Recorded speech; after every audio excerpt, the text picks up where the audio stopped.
בגיל 10 אני זוכרת, אמא שלי שלחה אותי מהעבודה שלה עם חברה שלה הכי טובה.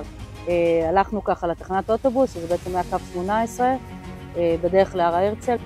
ואני זוכרת שהיא עלתה לאוטובוס ואני ישבתי עם הילדים שלה בתחנה, והיא קראה לנו קרן, אריאל, מאיה, בואו תעלו.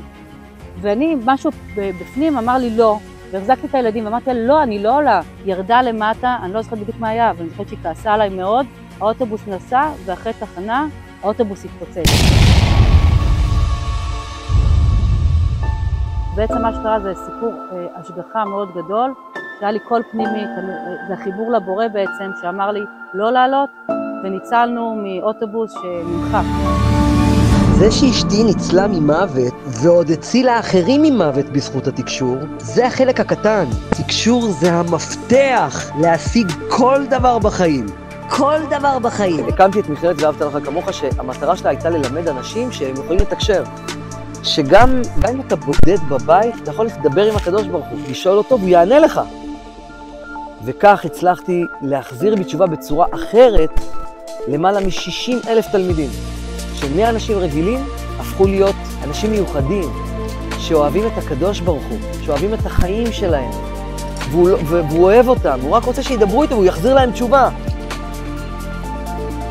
גם כי אלך תגיץ על מוות, לא יירא רע כי אתה עמדי. באמת זכות גדולה לעבוד עם אריאל ואליאל. ברוך השם, זו זכות שיש לנו פשוט לדעת את המידע הזה שאנחנו אשכרה בני אלוהים.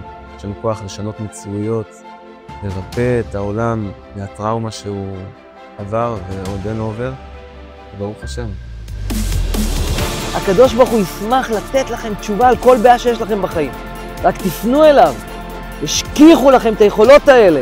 אני מלמד את זה כבר 10 שנים, ואני צועק שכולנו צריכים להיות מתקשרים. משה רבנו אמר את זה. ומי ייתן כל עם אדוני נביאים. המכללה שלנו מושתתת על אנשים שלומדים לאהוב את עצמם, שלומדים להבין איזה אור ענק הם, וכל המתנות נמצאות בפנים.